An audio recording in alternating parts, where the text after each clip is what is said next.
Hey everybody, welcome to Faith Unfiltered. In a world that measures you by your output, the hustle culture that has become the new religion of sorts. We're constantly told that if we're not moving, we're falling behind. But in the middle of this relentless noise that we all have, there's an ancient command of the Sabbath that stands as a radical countercultural act of defiance.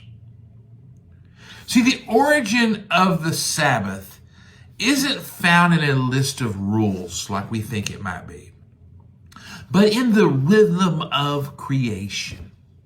In Genesis 2:3, we see that God, the creator of the universe, rested on the seventh day.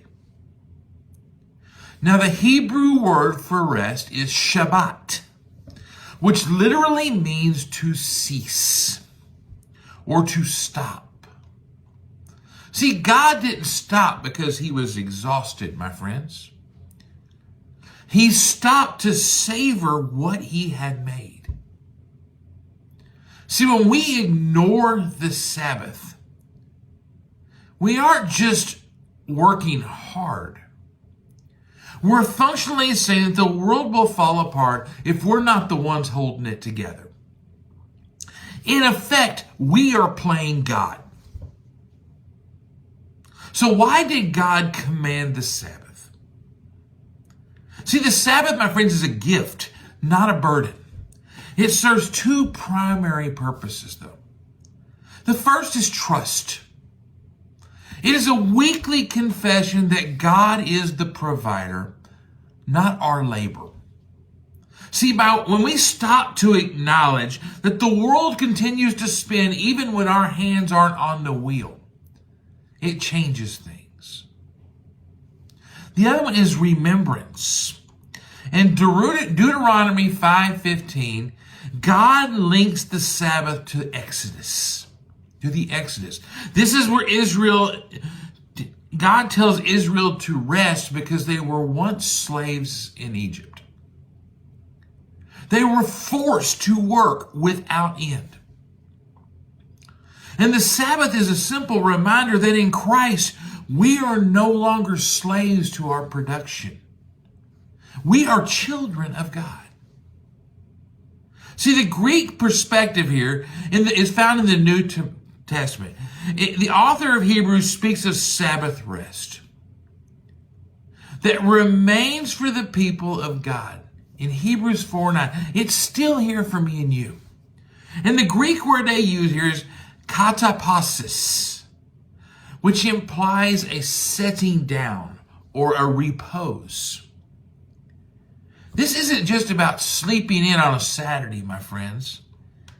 It's about a permanent posture of our souls. See, we rest because our ultimate work, our ultimate salvation was finished by Jesus on the cross. When he cried, "It is finished," the Greek word being tetelestai, he secured ultimate rest for our souls.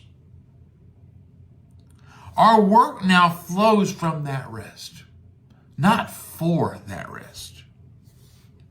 So how do we practice this in our world? First, I suggest you create a tech-free boundary. And this is hard for me too, who's a big techie. See, our phones are our ultimate tools of hustle. For 24 hours, though, try to disconnect. Disconnect from the digital feedback loop. The thing that constantly tells you that you're behind. Practice delight. See, the Sabbath is not about not working, not only. It's about doing things that nourish your soul. Take a walk in nature. Have a meal with your family. Read something that's deep. Worship. So I want you to think of your life like this high-performance battery. If you never take the battery off the charger, you don't actually use the power. You degrade the body's capability to charge, but you don't ever use the power that's available to you. See, the Sabbath is simply unplugging that preserves your capacity to love and serve well. My friends, resting is not a sign of weakness. It's a sign of faith. When you choose to stop, you are telling the world that your identity is not found in that work. It is found in the finished work of Christ.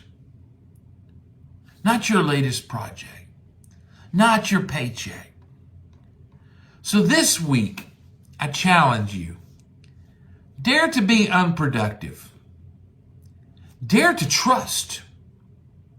Enter into a Shabbat, and you'll find the rest your soul was designed for. Have a blessed day.